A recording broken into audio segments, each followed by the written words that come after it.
Hello, welcome to the next edition of Sweet Decks. I got 5 So some of these lists, of course, did quite well in a prelim or something like that. But other than that, for the most part, these are 5 lists. They're unique, each one. There is 2 decks that are very similar, but they have different cards in them that I think are interesting in general. But so we're going to start out with, I have 13 decks to talk about. And one of these decks I will be playing in a little bit for the channel. But other than that, like I said, I think these decks are all pretty sweet. Sorry, it's been a while since I've done one of these videos. It's just, the holiday season and all, so I'm so sorry about that, all that. If you like this series, make sure you smash that like button, subscribe, hit that bell notification so we go for future videos of these. And we're on our way to 1,000 subs. Let's get there together. And let's break down the 13 list.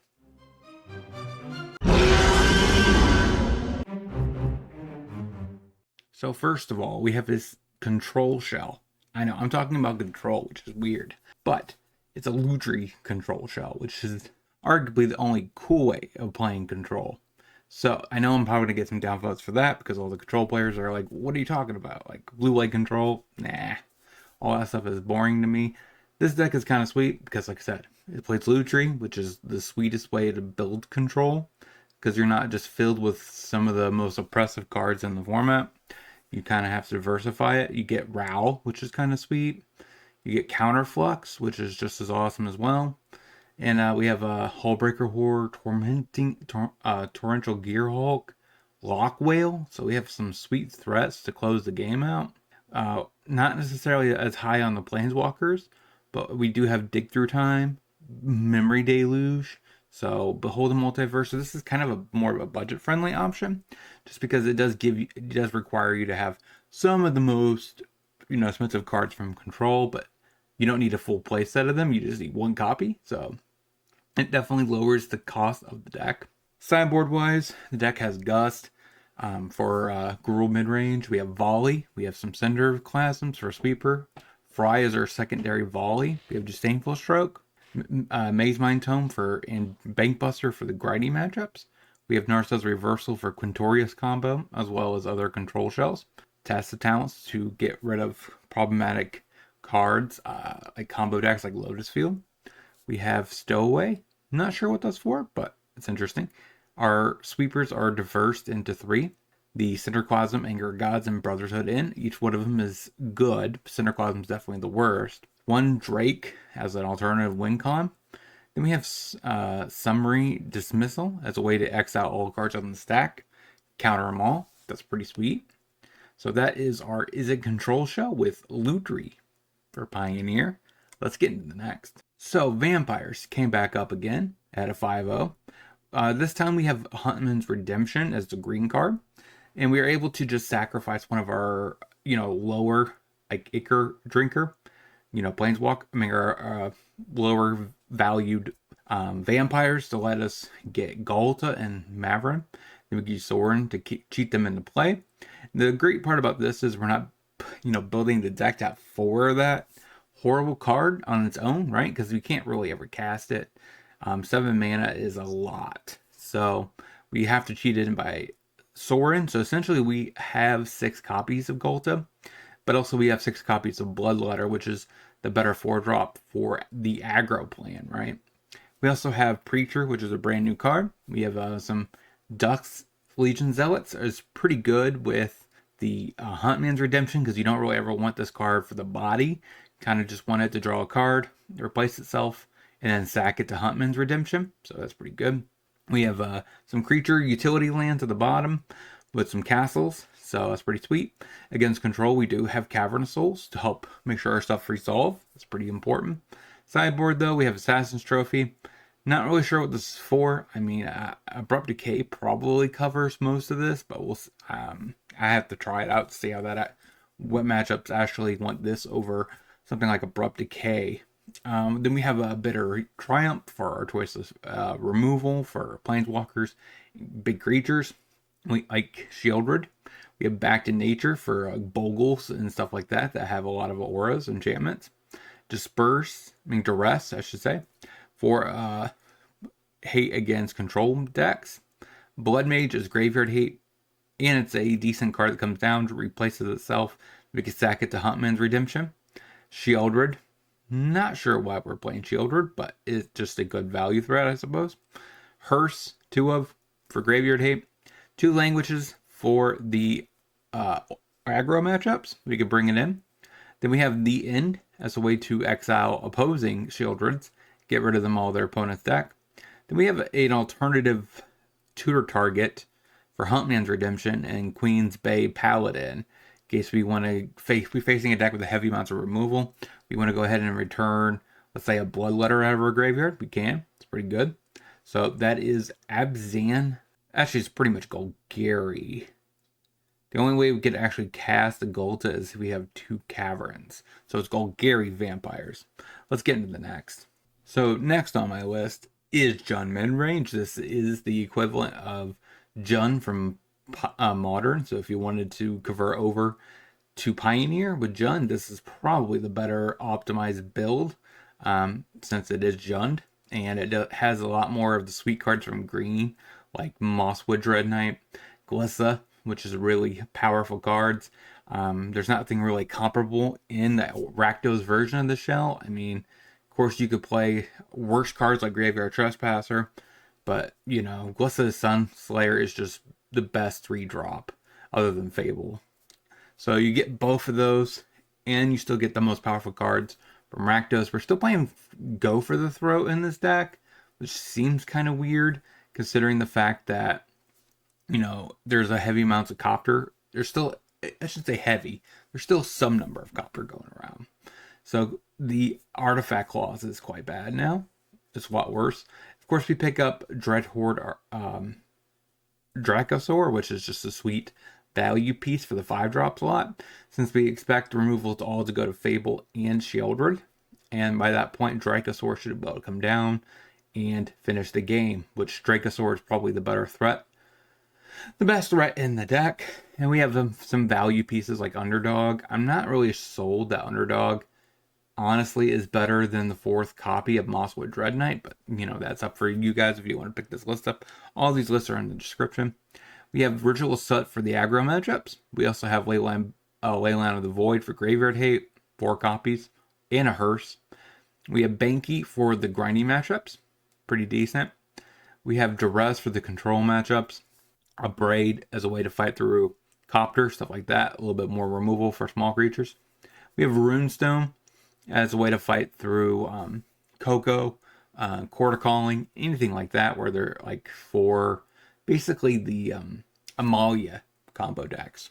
It's pretty decent against. That is our Jund midrange, which if you're going to play midrange, either this or Abzan midrange, I think are my favorites. Hope you guys enjoyed this one. Let me know down in the comment section if you guys tried it out and how well did you perform. Let's get into the next list. Next on my list is actually another deck that I'm going to be featuring on the channel if I haven't already, and that is Izzet and Soul Artifacts. Now, Soul Artifact is really good. I think the card actually is seeing less play than it should in the format. We have brand new cards like Siren and along with our Epic here. Now, when I was playing this list, I tend to find myself always cutting Demolition just to better for cards that are better in a certain matchup. Since I think Demolition is a card that's really here for Copter, right? Outside of that, it doesn't really bring extra value. I mean, the 1/1s can't really get bigger than a 1/1. I guess Inti could help with that. But other than that, like, the deck felt pretty strong overall. And the sideboard I felt was pretty reasonable for the current meta. We have In the Festivities for Boros Convoke. It is much worse without Soulscar Mage, but, you know, we have 2 volleys for mono white, and mono blue, which spirits aren't really a thing anymore. So Grease Fang is their #1 target now. We have Spell Pierce as a way to fight through Liliana, stuff like that. Planeswalkers that are early. Also decent against for tempo play. 2 Damping Spheres for Lotus Field. 2 Hearses for Graveyard Hate. 2 Rebukes for heavy amount of removal decks / counter magic wars. We have 2 Frenzies for the mid-range matchup. Of course, we have Jags because we have, nothing that costs 2 more than 1 color pip. So that is Izzet Artifact for Pioneer. The other brand new card, of course, is the Pickaxe, which we could put the Soul Artifact on turn 2 and smash for 5. So that's pretty fun. So, and let's get into the next list. Next is a Tarka Red. Now, this deck did not really get anything new other than Smuggler's Copter since the unbanning. Other than that, it's been pretty straightforward. It really hasn't made that many adjustments since Wilds of Eldraine when it got Questing Druid, which really allowed the deck to shine. So we still have Burning Tree, which allows for explosive turns with Bushwhacker. And we have Atarka's Command. So this deck does do heavy amounts of damage relatively early in the game. It's probably one of the most fastest decks in the format, besides Boros Convoke. But I think this deck does a better job in some regards just because it actually tries to put the game away faster. Sometimes you looking at your Boros Convoke opponent and they're just kind of just twiddling their thumbs while they're playing more Convoke creatures instead of attacking. So this deck does more on the aggressive game plan, and there's no need to tap out for anything. It just tries to smash. So if you're looking for a deck like this feeling, then this is definitely the deck to go, I think, in Pioneer. But 3 volleys, probably for the Convoke matchup / Greasefang matchup. 2 Center Vines for artifact and enchantment removal. Plus it's good against control because every thing they cast, kind of they get a damage. 2 Hearses for graveyard hate. That also is a threat. 3 Rampaging Ferocidons for Amalia. Also against tokens or anything that may go wide with creatures. Into Festivities, which is really good in this deck because the Soulscar Mage. Good against Boros Convoke. Also deals the damage to the face. Then we have Carry Zev's Expertise, good against go big decks like Gruul Boats, Mono Green if that ever becomes a thing. So the deck can adjust quite well again depending on the matchups. And also, I guess Expertise is good against Shieldred. You take it, smash them, and win the game. So that is a Tarka Red for Pioneer. Let's get into the next. Next is a mono red list that also has Rampaging Ferocidon. Has Rolling Vortexes in the board. Volleys also in the Festivities. So most of these red decks are playing volleys and in the Festivities. It's kind of just, I think, staples at this point. This deck, of course, plays Adeline, which is really good. I'm actually kind of excited to play Adeline in the next series, just because because of the fact that Lightning Helix is coming. So I'm that is a perfect burn card along with Soulscar Mage and Swiftspear. This deck does play Firebrand, which I think is kind of medium. I'm not really sure. This quote unquote extra slot that is kind of differentiating between deck to deck. One deck played Vortex in this slot instead, but I'm not really sure. I don't think neither one of those cards are the best choice for a main board option. If you have any considerations to improve that, let me know down in the comments. We have Din, so we get the best utility lands of red. We have 1 Sokka-san, Bone Crusher. Only one of. But we do get Ajar, O'Hare, and Oxel. So that's pretty sweet to increase our damage output. And we have Chandra for the grinding matchups. Sideboard, like I said, we have Volley. It's kind of stationary. So in the Festivities, we talked about it in other decks. So let's move on. Vortex, we could bring against Amalia and also good against Lotus Field. Damping Sphere, also good against Lotus Field. Frenzy is good against Shieldred and other mid-range pieces, threat size. That is mono red aggro for Pioneer. Let's get into the next. We have Biomancer, Scout, Follower. So this deck is trying to do the combo, right, with Deep Cures Follower and Pilgrimage. And we also have Soul Cauldron, so we can maybe exile a follower from the yard and give that ability to another quote-unquote merfolk. So this deck has a way of just making infinite tokens, which is kind of awesome. We have Kamuno as a help, also a way to facilitate the tokens. Copter, just because it's really good. Tidebinder, which is the best merfolk, I think, from the newest set. Also, we got Spell Pierce for the tempo plan. And then we have Hexcatcher, just because it's the best Lord, I think, in Pioneer. Sideboard, we have Fading Hope for the removal suite. Sanctuary for against Rakdos midrange and other heavy removal decks. We have Pithing Needle. It could also stop opponents' coppers, I guess, if that's ever relevant, but we wouldn't want to shut our own off. I'm not really sure what you want a Pithing Needle in today's Magic. It used to be for Karn, but Karn is gone, of course. We have a negate for control, stroke for Lotus Field, Tidebinder, additional copies, so we can maybe cut back on Kamuna for it. For the 4th copy, we have Bankbuster for the grinding matchups. And then we have Gust for boats and stuff like that. So that should help. And we, of course, we have Cavern of Souls because we are merfolk, so we get to get through our opponent's counter spells while counting their important threats. So that is pretty awesome. So merfolk putting up good results. Let's get into the next list. So next is a Jund land destruction list that 5-0'd, which kind of surprised me, to be frank. We have 8 fields, plus I think we have a couple copies of the new one. Maybe not. I thought we did. But no, this has 8 fields. It has 4 sunken citadels, so that helps facilitate making both fields cheaper. So that actually quite helps. The biggest concern I have about this deck is the threats. So it might have a very long grindy games. We have creature lands and we have Chandra as our main win cons. Other than that, we have sweepers for days and Brotherhood End. We have Rampage to help destroy our opponent's lands. We also have Wildfire for the same thing. Trophy also.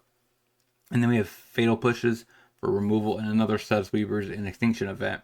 So I think the goal of this deck, of course, is to get the Sunken Citadel tapped on turn 1, turn 2, field. Try to get rid of all the quote-unquote basics out of our opponent's library. Then these Rampages and Trophies and Wildfires just are kind of LDs. We could blow up. Yeah, it doesn't. Yeah, none of them say non-basic, so you could keep popping the basics, and eventually they're not going to be able to tutor any more lands, and it's just kind of land destruction. Chandra doubles up on all these effects, so that's kind of awesome. So unless we're facing a quote-unquote, monocolor deck, we should be able to get our opponent out of basics and just kind of LD them out of the game.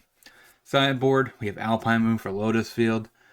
So we could take, which is actually more powerful here, right? Just because we were turning a Lotus Field, getting rid of the hexproof, so we could pop the land, and basically that land destruction is a 1 for 3, right? So even if they blow up Alpine Moon, they're still kind of screwed. 2 Thoughtseizes for Hand Hate, which is pretty powerful. 2 Glitzes, it's a decent threat to bring in, especially if we're trying to grind our opponent out. 2 Goblinks for Graveyard Hate / Hand Disruption. Another Chandra and Thought Distortion for control matchups. We can play Zerda, so we could bring that in. Copy our land destruction effects, like fields. And Chariot is an alternative way to win the game. If you expect our opponent to take out all the sweepers, we could bring those in. Also pretty good against like aggro, right? We could cut, maybe not. Actually, you wouldn't cut the sweepers for them. I was like, the cats can block, so I was like, it could help, but never mind. I think this deck actually does quite well against aggro. It's more of the other matchups, so I guess against mid-range, maybe these Brotherhood End may not be as important, so we could bring in Chariots. No, that's Jund land destruction. I kind of want to try this list out, but I'm not sure when I'm going to. So let's get into the next list. So since the banning of the Appraiser combo, the Contorious Con combo has been trying to figure out how it wants to set up and become a legit competitor in Pioneer. This version plays, of course, a couple dogs, a full play set of Beanstalk Giant, and then it plays Spark Double, 4 copies, and 2 Clever Impersonators. I think that's the correct ratio. Some I think are cutting Impersonator altogether, but I think this is actually the best way of building the deck. Then of course we have Con, we have Binding for removal and Migration to help get our basics. So this deck has a similar plan like Domain from Standard, where we actually could just ramp into a late game with Trumpeting Carnosaur, or the Beanstalk Giant, or Sky Turtle. But then if our stuff gets countered or removed, we just play a Virtue of Persistence and keep reanimating. Sideboard, we have 4 Doom Scars for more Rafts, so that helps quite well against aggro, especially since it's turn 3. sweeper.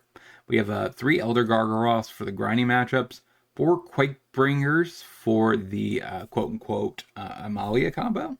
We have 3 Thought Distortions for control, because that should be able to get rid of all our opponent's counter spells and just win the game the following turn. Keep in mind, try to prepare for yourself for, what do you call it? They have Narset's Reversal. So that is a quite powerful card against Thought Distortion. But other than that, it should be able to set you up for the win the following turn. That is our Quintorius combo for Pioneer. Let's get into the next. Now we're going to start talking about the list that I specialize in. So I want to cover them at the end of the video. First on my list is Bard class.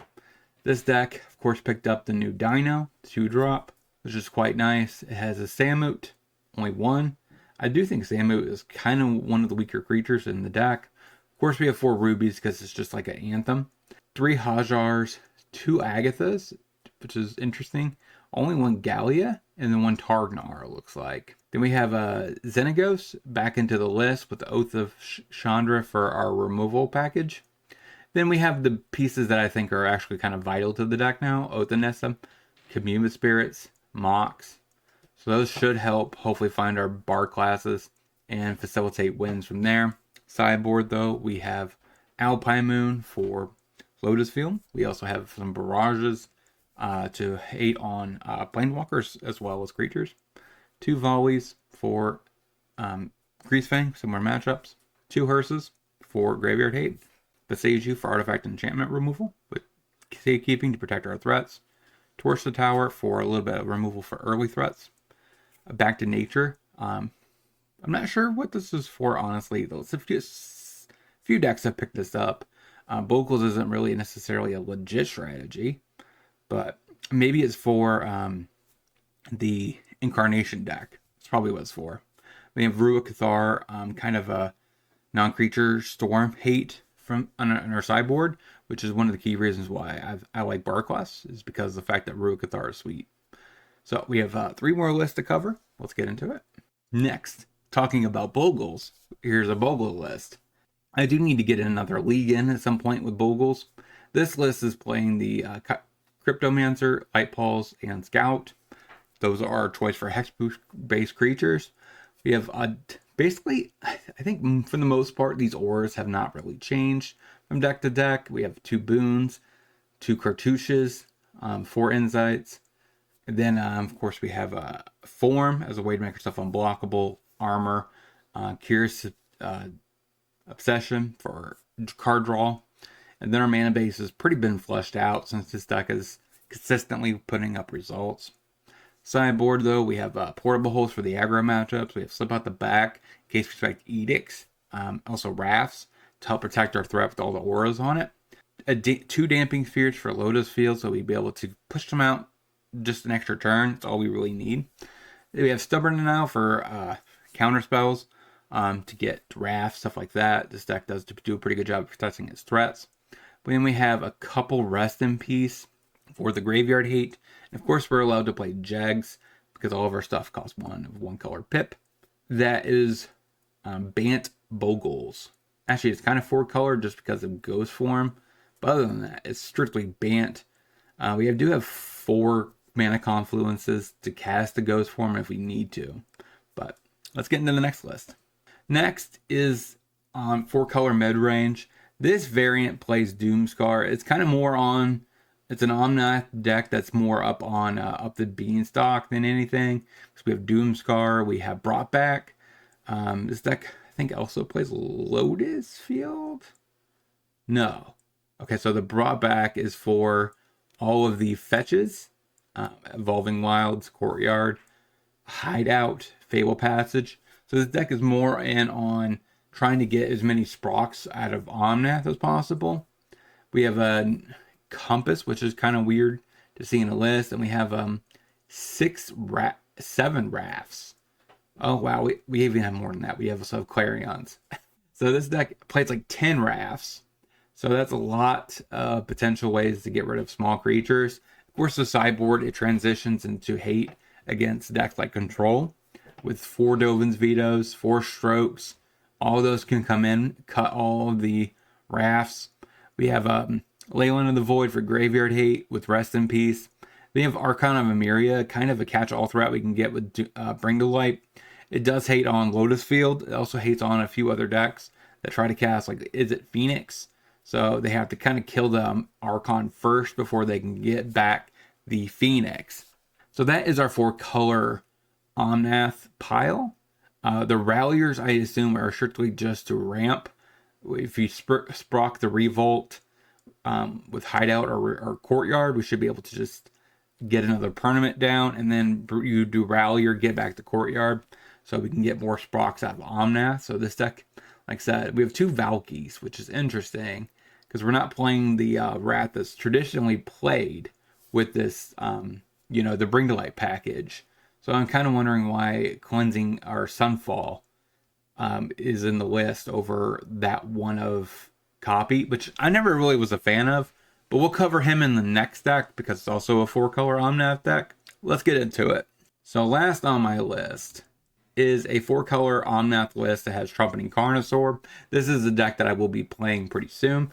Selfless Glyph Weaver is the card I was talking about. That is a Wrath that you can get with BTL. Overall, this deck is quite interesting. It has Splunking. It has Up the Beanstalk. It does draw a decent amount of cards. We have a Siege Rhino, which also kind of makes me excited about the list in general over the other version. We have Slaughter Games to help main board against combo decks. So this deck can maybe steal game 1 and not necessarily lose to it. We have Escape to the Wilds. We have Elvish Norn to help combat the mirror matches. And so this deck also has Chain to the Rocks and Binding, which works really good with Elvish Norn. Then, like I said, we have Fable the Mirror Breaker because it's just the best red card in the format. It's only 1 color, so it's easier to cast. Then we have Frillback for Graveyard Hate, Enchantment Hate, stuff like that. Sideboard, we do have Volley again. We have Bankbuster for the grinding matchups. We have Stroke as a way to fight through mid-range / control. Portable Hole for aggro. We have Rest in Peace to help fight through Graveyard Hate. Lavinia is for the combo matchups, so we should be able to stop like Lotus Field, stuff like that with it. Quakebringer, this deck does play a copy of that. That is for the Malia combo. We have Supreme Verdict as a way to wrap more Wraths against aggro matchups. Then we have Yorion for, just kind of a catch-all because we are playing 80 cards. And so was the last deck, was playing Yorion. That is all the lists we have to cover for you guys today. All these lists are in the description. If you have any interest, let me know down in the comment section what decks are you more interested in, you wanted me to play. Also, what decks have you played, and how did you perform with them? Because I want to know how these decks actually function. Are they worth trying out for live streams? So, and until next time, hope you guys have a great rest of your day. Talk to you soon.